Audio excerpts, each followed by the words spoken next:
Saviez-vous que l'Atlantide existe bel et bien?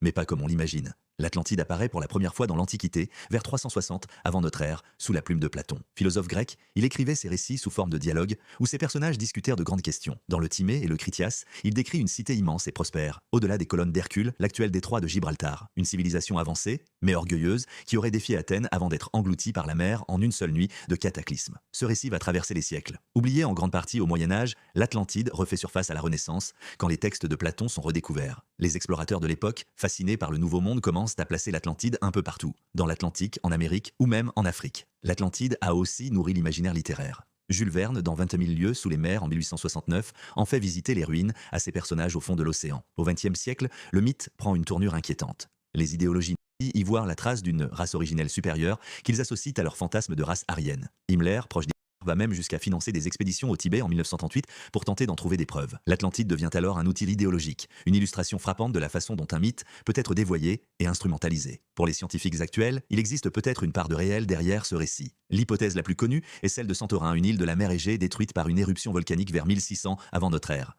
qui a anéanti la civilisation minoenne, une brillante cité disparue en quelques jours, rappelant le récit de Platon. Mais ce cataclysme est bien antérieur à lui, et il est probable qu'il n'en ait pas eu connaissance. Certains chercheurs privilégient donc d'autres pistes plus proches de son époque, comme la disparition d'Éliquée, englouti par un raz-de-marée en 373, quelques années seulement avant qu'il n'écrive ses dialogues. Alors, l'Atlantide a-t-elle vraiment existé? En réalité, Platon n'a jamais voulu écrire une chronique historique. Il utilisait ses récits comme des métaphores philosophiques pour illustrer l'idéal et la fragilité d'Athènes. Mais son imagination s'appuyait sans doute sur des cataclysmes bien réels. Comme souvent, les mythes naissent d'un mélange d'imaginaire et de vérités fragmentées. À très vite sur Artemium pour d'autres vérités étonnantes, et ce n'est que le début